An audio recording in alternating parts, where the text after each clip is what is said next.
Hey everybody, Anton here from E-commerce Lifestyle. Welcome to another episode of the podcast. Today we're doing another interview episode.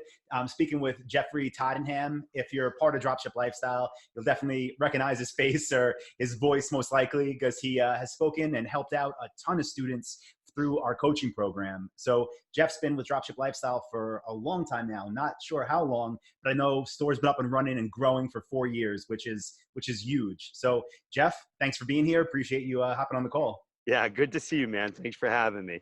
Yeah, no, I've been in business for it'd be 4.5 years, or like 4.5 years. It'd be 5 years, like in April.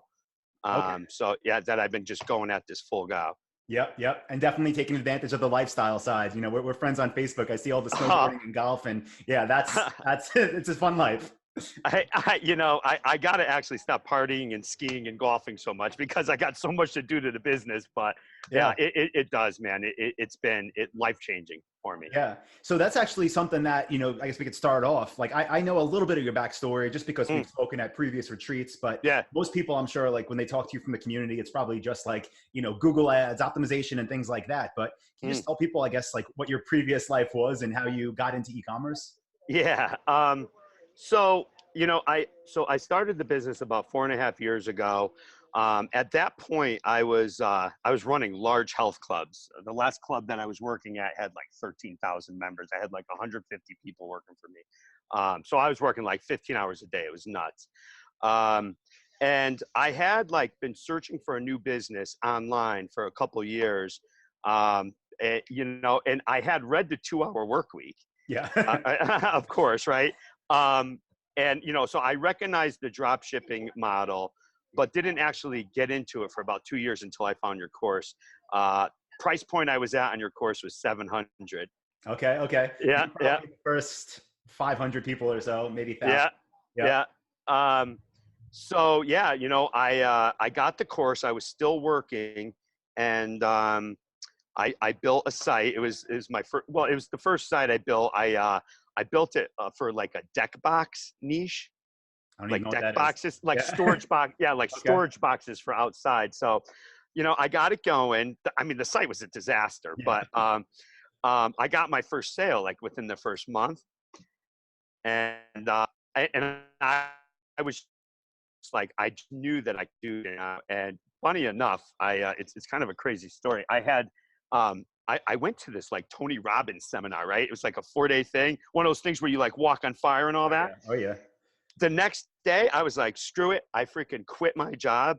I gave them notice, and I went full in off of a sale that I made $50 off. Wow. Yeah, man. So I ended up closing that site, right?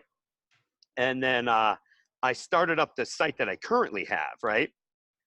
But I mean, the first 6 months I was doing it, I was just getting my ass kicked, right? And so I opened 2 more stores while I had that other store going. Both flopped. I got into the ceiling fan niche. Mm-hmm. I got every supplier, and I got killed. Like I got killed. Everyone, I couldn't make it happen, And so I ended up going back to my original site, and I just doubled down on it, and I figured it out. And I, after it, like about 12 or 13 months in, I really started getting some legs on it. And I haven't looked back. So you put in the time. You made it happen. Yeah, you didn't get lucky. Well, not only that, man, but when I quit my job, I had like maybe 4 months of runway. Yep. So I mean, it was the real deal, man. It was like do or die, and that's what I did, and I figured it out. That's awesome. So I people are definitely listening, and they're like, okay, like, I don't know, is my store dead? Am I trying something that's never going to work? So what do you think it was? You said ceiling fans. Like, what about that was just like, this isn't going to happen versus things that you take off? Well, I mean, once you really get into this, I mean, everything's about the PLAs, right? I mean, because the only way you could get these things off the ground is by paid advertising in the beginning. Yep.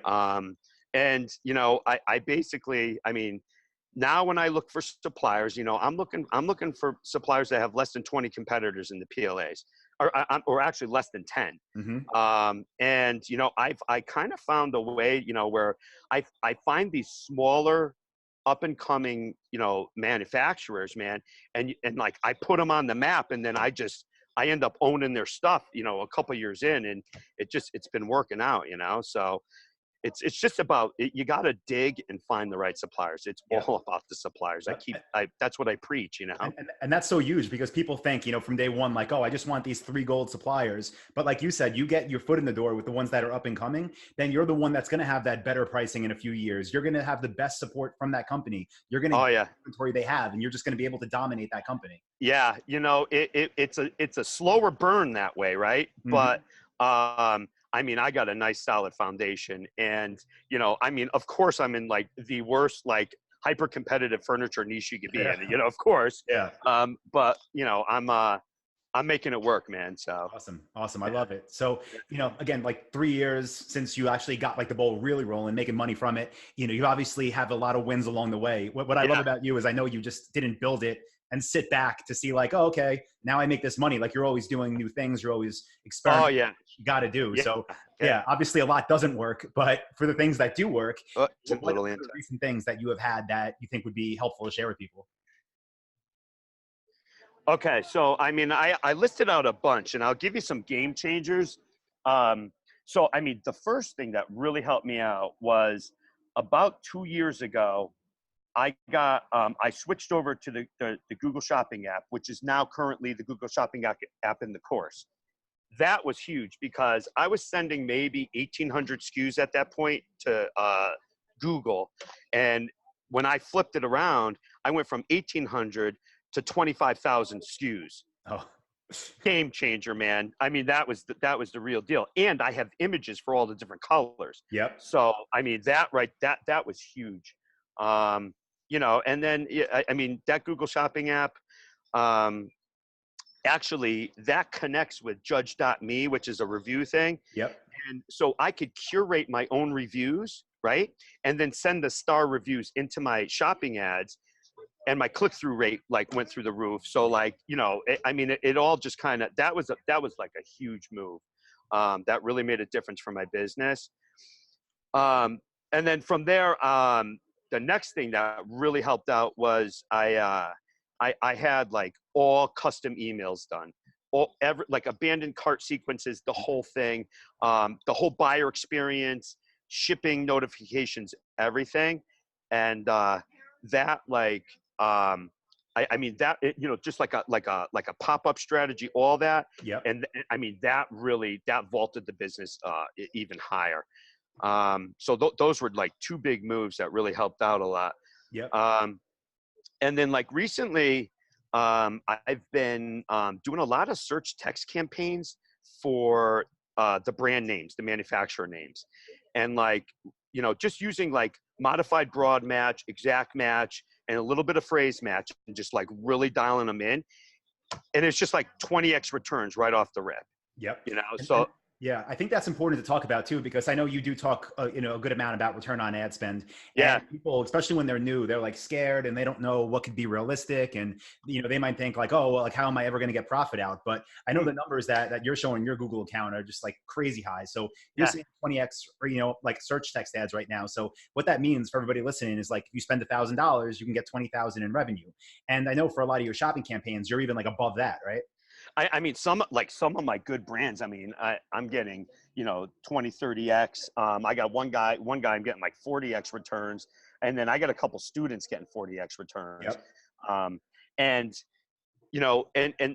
that's for the shopping ads, right? And, I mean, recently, like something that's really like this has been something like in the last year that I really dialed in was how I break apart my shopping campaigns, right?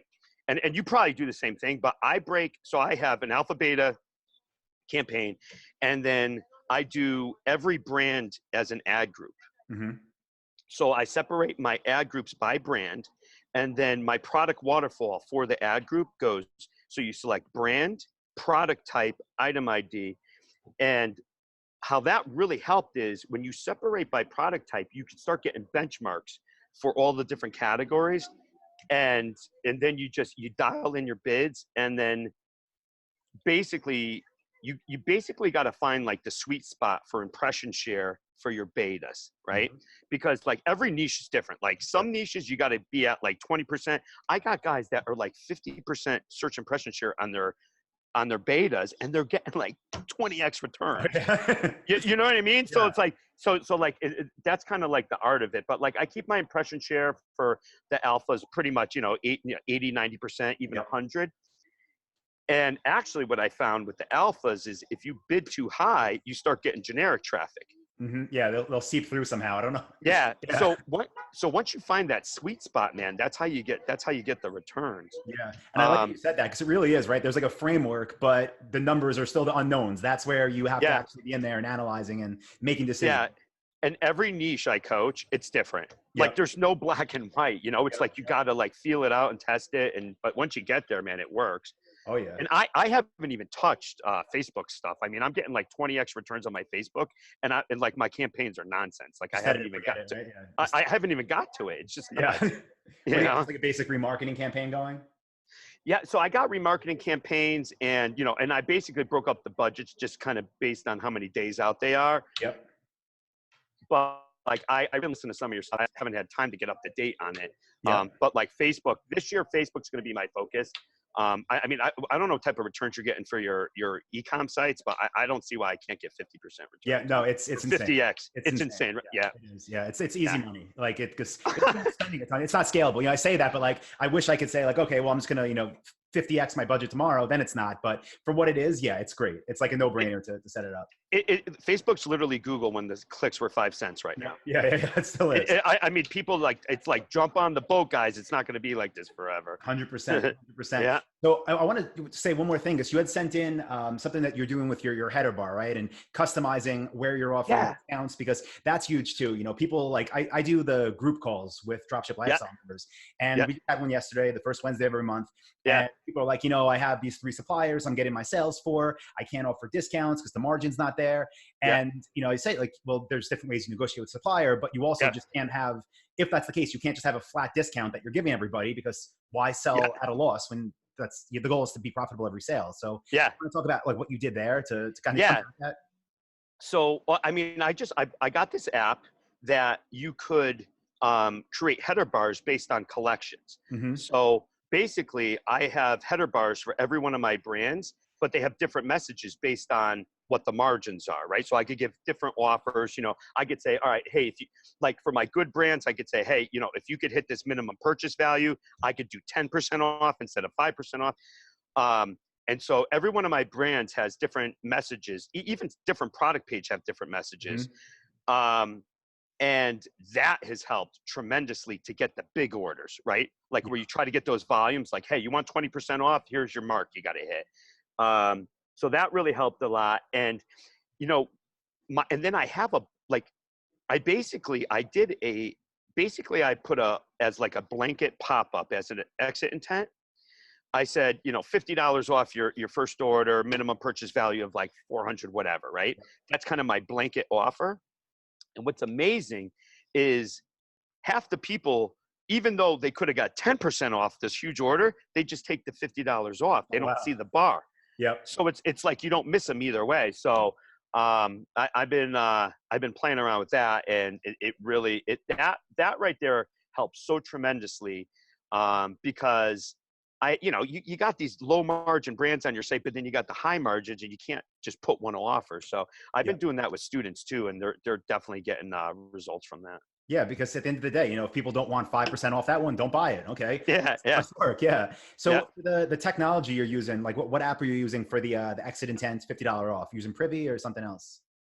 I'm using what is it? Wait, my exit intent is I'm using Just Uno and Klaviyo. And then for the welcome header bar, it's called Welcome Header Bar by Zodabox. Welcome Header Bar by Zodabox. And you could actually put a timer in it, which is kind of cool. But you can't like set it to expire every 3 days. It's like, I don't know, every night it expires or something like that. Yeah. And for anybody listening that's like, oh, I want to know what these tools are, I'll post them all up on e-commerce lifestyle on the website after this episode goes live. So you can just click everything from there and go check these out.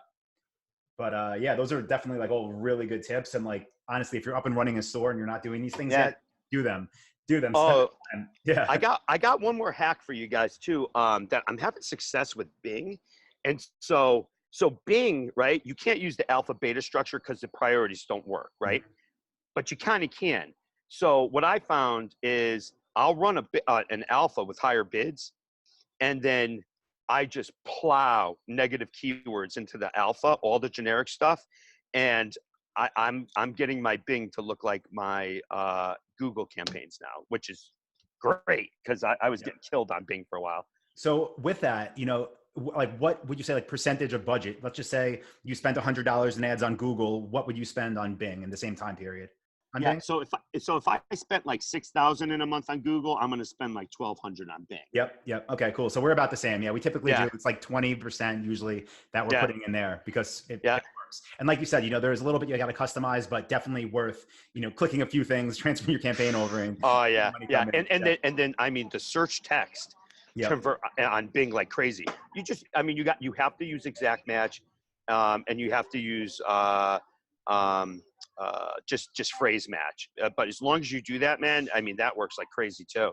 Yep. And what people might find too, like Google is extremely strict on like, trademarks and different words you can use, like company names. So some company names, if you have huge suppliers, you can't use on Google, but Bing will let you do that. So like, if it doesn't work on one, it still might work on the other. So yeah, man. Yeah, absolutely.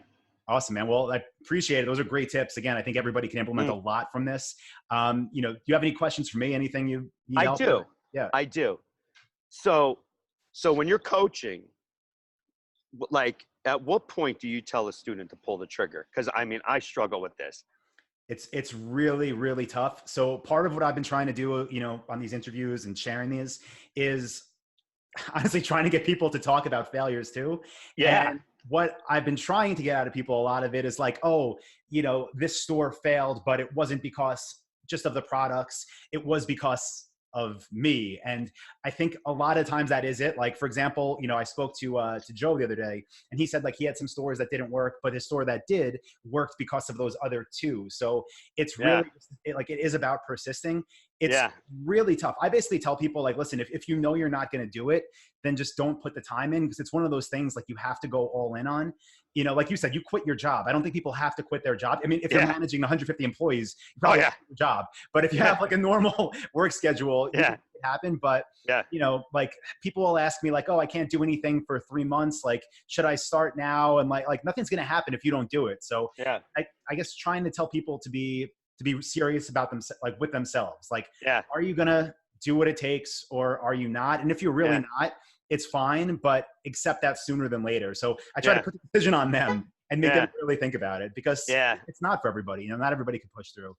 Oh, absolutely. I mean, sometimes I see these niches, and these guys are jumping into stuff that it's just hyper competitive. They can't get the pricing, and it's like, I push them to like try to find better suppliers, but then there comes a point where it's like, it comes down to the student's commitment level and how hard they want to go, especially in these competitive niches, So, that's the toughest thing to figure out when you're coaching is like, where do you tell someone to pull the plug? That's a good point. Cause like you just said, right? Let's say you're talking to that person, right? And they already, like, they went through the program, they built their store, they got the suppliers that they first got approved with. And then sometimes they have to hear probably like, hey, those aren't the best for you. That's not where you're going to be able to run Google ads profitably. Go out and do it again, find another tier, like go to different websites, like have alternate ways of getting suppliers. And like that for a lot of people could be like a big blow where they're like, well, I just did all this. So I wish I was better, honestly, with the mindset stuff. I think I just realized early on, like, and this is what I tell people this too. Like, I realized if I don't do the work, somebody else is going to do it. And they're going to be the one that wins. They're going to be the one that has a big business. They're going to be the one that gets to play golf every day and go snowboarding. So like, it's up to you. Like, do you want to do it? Not somebody else will. So it's really tough until what's good is like, once people start to get sales, at least I think that validates a lot. So trying to push them to that, and then just knowing once you're there, it's literally a game of optimizing. So I mean, the thing that really throws me off is like, if it doesn't happen often, but I've coached one student in the same niche over like a couple year period, and you got one that fails and one that succeeds, but it's the same niche. And it comes down to their mindset. It really does. That's why I don't like telling people like Yeah, try something else. It's not going to work. Cause I've heard Yeah. so many times. And honestly, I'll just, whatever. The other day when I was talking to, I think it was Joe when we were doing a call, he said that he said like he shut down his store because it wasn't working. And I said, like, can you just tell me what it is? Because you said it doesn't work, whatever. And he said on the call, it was like electric bikes, right? I'm sure you've heard electric bikes before. And he told me it doesn't work. I know people who have made a ton of money in that space. Yes. So I'm not saying it's the easiest thing, but you know, and that's what's funny because then that store, right? Joe said like it failed, and now he has a store that he hit 2 million in 13 months. And he could have done that probably with the other store too, but sometimes people have to go through those phases. So yeah, I think anybody can make anything work. It's just a matter of some's going to be harder than others. Some take more time, but you said you're in one of the most competitive industries there is, and you've been doing well and growing. Yeah, I know. It's crazy. Yeah. So just got to put it on them. Yeah. Well, thanks, man. I'm glad I'm not the only one that struggles with that. No. It's tough. Yeah. Yeah, man. All right, man. Well, thank you. Thanks for the interview. This has been great. Of course. Thank you. Yeah. And if anybody is listening to this and is in dropship lifestyle and wants to talk to Jeff, seriously, book a call. This guy's awesome. And if you're coming to Prague, we're going to be out there drinking some of my favorite. Oh, boy. I can't wait. Less than 1 month. Yeah. Oh, boy. All right, man. I'll see you then. All right. Thanks, Jeff. Take care, brother. Bye.